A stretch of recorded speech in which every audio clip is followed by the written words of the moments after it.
السلام علیکم ورحمۃ اللہ وبرکاتہ۔ آسان تفسیر القرآن، جس میں ہم سورہ بقرہ کی تفسیر کر رہے تھے اور 51 آیات کی تفسیر ہم نے لفظی با محاورہ ترجمہ اور پوری تفصیل کے ساتھ پڑھ لی تھی۔ آج انشاءاللہ آیت نمبر 52 اور 53 ہم لفظی با محاورہ ترجمہ اور تفسیر سے جاننے کی پوری کوشش کریں گے۔ اللہ تعالیٰ سے دعا ہے اللہ تعالیٰ ہمیں سمجھنے کی توفیق عطا فرمائے اور اس میں جتنے عمل کرنے کے پہلو ہیں ان پر عمل کرنے کی توفیق عطا فرمائے، آمین برحمتک یا ارحم الراحمین۔ آئیں سب سے پہلے تلاوت سماعت فرماتے ہیں۔ اعوذ باللہ من الشیطان الرجیم، بسم اللہ الرحمن الرحیم، ثم عفونا عنكم من بعد ذلك لعلكم تشکرون۔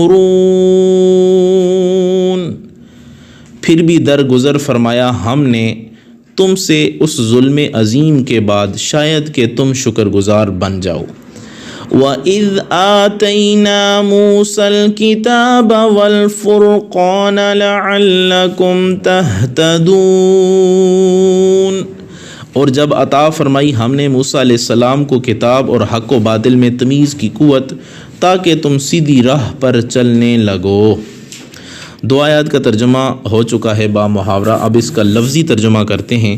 ثم پھر، عفونا درگزر فرمایا ہم نے، عنکم تم سے، مم سے بعدی بعد، ذالکا اس کے بعد، لعلکم شاید کہ تم، تشکرون شکر گزار بن جاؤ۔ وَإِذْ اور جب آتینا عطا فرمائی ہم نے موسیٰ علیہ السلام کو الکتاب کتاب، والفرقانہ اور حق و باطل میں تمیز کی قوت، لعلکم تاکہ تم تہتدون تم سیدھی راہ پر چلنے لگو۔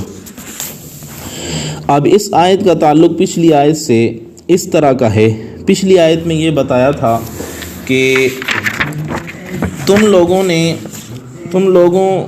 نے جو ہے وہ بچڑے کو اپنا معبود بنا کر بہت بڑا ظلم کیا جب موسیٰ علیہ السلام تم میں سے کوہ طور پر اللہ کا پیغام سننے کے لیے یا پیغام لینے کے لیے گئے۔ اب اس آیت میں یہ بتایا جا رہا ہے کہ اتنا بڑا ظلم عظیم کرنے کے بعد بھی اللہ تعالیٰ کا تم پہ ایسا کرم ہوا، اللہ تعالیٰ کا تم پہ ایسا فضل ہوا کہ اللہ تعالیٰ نے تم کو معاف فرما دیا، اور یہ جو احسان عظیم کیا اس کو تم یاد کرتے رہو، اس کا شکریہ ادا کرتے رہو تاکہ تمہارے اندر مزید تقویٰ کی قوت بڑھتی رہے۔ اور صرف یہی نہیں، پھر مزید تمہارے لیے یہ اللہ تعالیٰ نے ایک انعام فرمایا کہ موسیٰ علیہ السلام پر ایسی کتاب نازل کر دی کہ جو حق اور باطل کے درمیان تمیز کرنے والی قوت رکھتی ہے، تاکہ تم اس کتاب کو پڑھو اور تمہارے اندر یہ قوت آ جائے، تمہارے اندر اتنی استعداد پیدا ہو جائے کہ تم حق اور باطل کے درمیان تمیز کر سکو۔ اور جب تم حق اور باطل کے درمیان تمیز کر کے حق کی راہ پر گامزن ہو جاؤ گے اور باطل کی راہ کو چھوڑ دو گے تو تم ہدایت پا جاؤ گے، سیدھی راہ پہ چلنے لگو گے۔ اب چلتے ہیں پہلی آیت کی تفسیر کی طرف۔ اللہ تعالیٰ فرماتا ہے ثم عفونا عنکم من بعد ذلک لعلکم تشکرون، پھر بھی درگزر فرمایا ہم نے تم سے اس ظلم عظیم کے بعد شاید کہ تم شکر گزار بن جاؤ۔ اللہ تعالیٰ نے اور نعمت کی یاد دلائی تھی، تو یہ نعمت تھی کہ موسیٰ علیہ السلام کے معجزات اور رب تعالیٰ کی مہربانیوں کو دیکھ کر ایمان میں اور زیادہ پختگی اختیار کرتے یا پختگی اختیار کرنے لگو گے، لیکن تم نے ایسا نہ کیا۔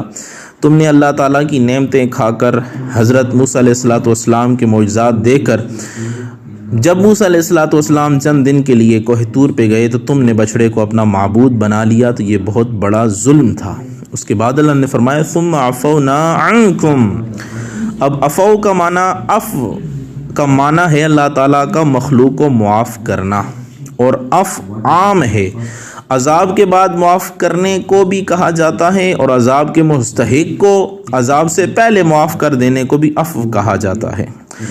لیکن مغفرت کا تعلق عذاب سے ہی ہوتا ہے کہ عذاب دینے کے بعد معاف کر دیا جائے، لیکن یہ خیال رہے کہ کبھی مغفرت بھی عفو کے معنی میں استعمال ہوتا ہے، اور دعاؤں میں مغفرت عفو کے معنی میں ہی استعمال ہوتا ہے، اس وجہ سے ہم وہاں پہ اللہ تعالیٰ سے جو معافی مانگتے ہیں یا جو مغفرت مانگتے ہیں تو وہ عفو کے معنی میں ہوتا ہے۔ اور عفو کا معنی گناہ مٹا دینا بھی ہے۔ تو اب اس کا مطلب یہ ہوگا کہ پھر ہم نے تمہارے گناہوں کو مٹا دیا اور تم سے درگزر کیا، پھر ہم نے معاف کیا تمہیں۔ اب یہ ذرا سے الفاظ ہیں لیکن ان میں دیکھیں کتنا اعلیٰ معنی پایا جا رہا ہے، کتنی اعلیٰ نعمت پائی جا رہی ہے۔ اس کے بعد فرمایا من بعد ذالک، یعنی ہم نے تمہیں معاف کیا تمہارے بچھڑے کی پوجا کرنے کے بعد، تمہارے اس بنائے گئے ہاتھ سے جانور کی پوجا کرنے کے بعد بھی ہم نے تمہیں معاف کر دیا۔ اس کے بعد فرمایا لعلکم تشکرون، تم یہ اس احسان عظیم کو یاد کرتے رہو تاکہ تم شکر گزار بن جاؤ۔ یعنی اللہ تعالیٰ نے معاف کر کے ان پر احسان کیا، اس نعمت کا ذکر کرتے رہو، یا کرتے ہوئے فرمایا کہ ہم نے تمہیں اس کے بعد معاف کیا تاکہ میرے معاف کرنے اور میرے تم پر احسان کرنے کے برتاؤ کا تم شکریہ کرو۔ اور یہاں پہ شکریہ کی کیا تعریف ہے یا شکر کی کیا تعریف ہے؟ تو علماء نے فرمایا شکر کی مشہور تعریف یہ ہے کہ نعمت کے مقابل منعم کی تعریف کی جائے، وہ تعریف عام ہو، خواہ زبان سے ہو یا دل سے ہو یا ارکان سے ہو۔ تاہم شکر کی تعریف میں اور بھی مختلف اقوال ہمیں ملتے ہیں۔ تو یہاں پہ شکر کی 3 قسمیں بھی بیان کی جائیں گی، جو خازن میں جو ہے وہ ان کے مفسر نے اس کو ذکر کیا ہے۔ اور ایک امام خازن رحمۃ اللہ تعالیٰ نے فرمایا کہ شرک در حقیقت نعمت کا، یا شکر جو ہے وہ در حقیقت نعمت کا تصور کرنا اور اسے بیان کرنا ہے، اور اس کی ضد جو ہے وہ کفران ہے، یعنی نعمت کو بھول جانا اور اسے چھپانا۔ لیکن یہ خیال رہے کہ نعمت کو صرف اس لیے بیان کیا جائے تاکہ اللہ تعالیٰ کا جو تم پر احسان ہے، جو انعام ہے، اس سے بندہ تکبر نہ کرے۔ اگر کوئی تکبر کے طور پر انعام کو ذکر کرتا ہے کہ اللہ تعالیٰ کا مجھ پہ انعام ہے، یا ریاکاری کے طور پر چرچا کرتا ہے، تو یہ اللہ تعالیٰ کی ناراضگی کا سبب بن سکتا ہے۔ اس وجہ سے اس سے اجتناب ضروری ہے۔ اب شکر کی 3 قسمیں ہیں۔ دل سے شکریہ ادا کرنا، یعنی نعمت کا دل میں تصور کرنا۔ زبان سے شکر کرنا، یعنی نعمت پر زبان سے تعریف کرنا۔ ارکان سے شکر ادا کرنا، یعنی ظاہری اعضاء کے ذریعے سے نعمت کے مقابل منعم کی تعریف کرنا، جو امام خازن رحمۃ اللہ تعالی علیہ نے اس میں بیان فرمائی ہے تفسیر خازن میں۔ اور ذنون مصری رحمۃ اللہ تعالی نے فرمایا اپنے سے بلند مرتبہ کا شکریہ ادا کرنے کا مطلب ہے کہ اس کی اطاعت کی جائے، اپنے برابر کو اس کے احسان کا اسی طرح کا بدلہ دے کر شکریہ ادا کیا جائے، اور اپنے سے کم درجہ کے احسان کا بدلہ زیادہ احسان کر کے شکریہ ادا کیا جائے۔ اور امام سہل بن عبداللہ رحمۃ اللہ تعالی نے فرمایا شکریہ یا شکر یہ ہے کہ انسان طاعت کرنے میں بہت زیادہ کوشش کرے اور ظاہری طور پر اور باطنی طور پر معصیت سے اجتناب کرے۔ اور بعض حضرات نے بیان کیا ہے کہ شکر حقیقت میں اسے کہا جاتا ہے کہ انسان منعم یعنی انعام کرنے والے کا شکریہ ادا کرنے میں اپنی کوتاہی کا اعتراف کرے کہ میں نے شکر اس طرح نہیں کیا جیسا شکر کرنے کا حق تھا۔ جب اللہ تعالیٰ نے حضرت داؤد علیہ السلام کو شکر کرنے کا حکم دیتے ہوئے فرمایا اعملوا آل داؤد شکرا، تو حضرت داؤد علیہ السلام نے رب تعالیٰ کے حضور عرض کیا اے میرے رب میں تیرا شکریہ کس طرح کروں، جبکہ شکر بھی تیری طرف سے ایک نعمت ہے، پھر اس کا شکریہ یا اس کا شکر ادا کروں گا تو وہ بھی تیری نعمت ہوگی، یہ سلسلہ تو ختم ہونے میں نہیں آئے گا۔ اللہ تعالیٰ نے فرمایا اب تم نے مجھے پہچان لیا اور میرا شکریہ ادا کر دیا، کیونکہ تمہارا یہ پہچان لینا کہ شکر بھی میری نعمت ہے یہ تمہاری طرف سے شکر ہی ہے۔ حضرت داؤد علیہ السلام نے عرض کیا اے میرے رب جو تیرے انعامات مجھ پر مخفی ہیں ان میں سے کسی ایک کا مجھے علم عطا فرما۔ تو اللہ تعالیٰ نے کہا کہ سانس لے۔ جب آپ نے سانس لیا تو اللہ تعالیٰ نے فرمایا من یحصی ھذہ النعمۃ اللیل والنہار، کون شخص اس نعمت کو شمار کر سکتا ہے جو اسے رات اور دن کو ہر لحظے میں حاصل ہے۔ تو اس کو کوئی بھی جو ہے اس نعمت کو کوئی بھی شمار میں نہیں لا سکتا کہ اس نے 1 گھنٹے میں کتنی سانسیں لیں، 1 دن میں کتنی سانسیں لیں، اور ایک زندگی میں اس نے کتنی سانسیں لیں۔ یہ ساری کی ساری اللہ تعالیٰ کی اس پہ نعمتیں ہیں۔ اب موسیٰ علیہ السلام نے اللہ تعالیٰ کی حضور عرض کیا ہے میرے رب میں تیرا شکریہ کیسے ادا کروں، جبکہ اے اللہ تو کسی نعمت کو چھوٹا سمجھ کر مجھے عطا کرے گا تو میری زندگی کے تمام اعمال بھی اس نعمت کا بدلہ نہیں بن سکتے۔ تو اللہ تعالیٰ نے فرمایا موسیٰ تم نے میرا شکریہ ادا کر دیا۔ تو اب یہ مطلب واضح ہوا کہ اللہ تعالیٰ کی نعمت کو نعمت سمجھنا اور اسے عظیم نعمت سمجھنا ہی در حقیقت شکر ہے۔ اور حضرت فضیل رحمۃ اللہ تعالیٰ علیہ کہتے ہیں ہر نعمت کا شکر یہ ہے کہ اس نعمت کے حاصل ہونے کے بعد اللہ تعالیٰ کی نافرمانی نہ کی جائے، اور شکر کا اعلیٰ درجہ یہ ہے کہ نعمت کو نہ دیکھے بلکہ منعم کو دیکھے، اس لیے کہ بعض اوقات صرف نعمتوں کی طرف ہی توجہ کرتے رہنے سے انسان باغی ہو جاتا ہے، لیکن جب اسے یہ معلوم ہو کہ یہ نعمتیں اللہ تعالیٰ نے مجھے عطا کی ہیں تو وہ سراپا عجز بن کر رہے گا۔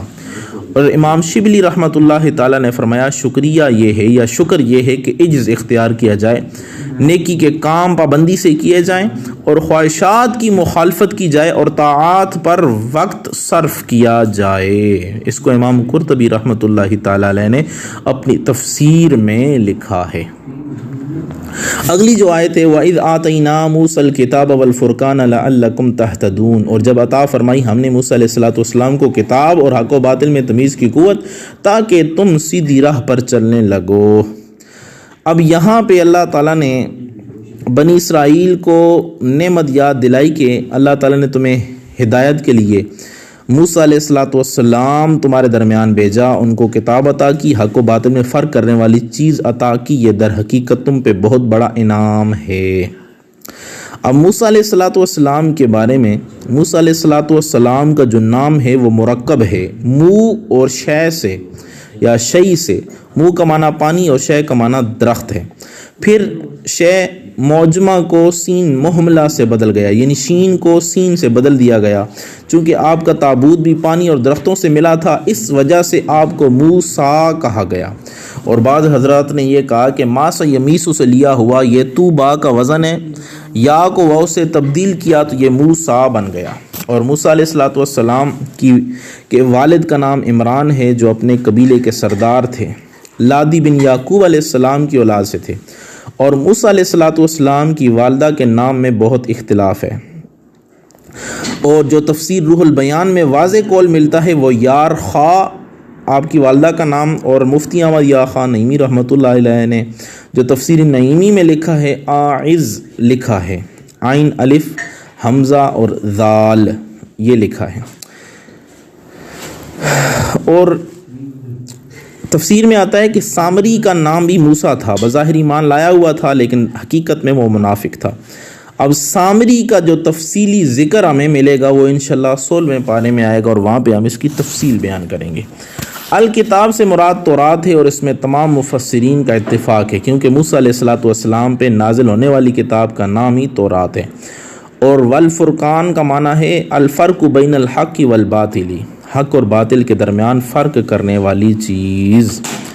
تو اس آیہ کریمہ میں فرقان سے مراد کیا ہے؟ اس میں 3 احتمال پائے گئے ہیں جو تمام کے تمام جمع ہیں، ان میں کوئی تعارض نہیں۔ وہ 3 احتمال یہ ہیں فرقان سے مراد تورات ہو، یا تورات کے اندر داخل چیز ہو، یا تورات سے خارج ہو۔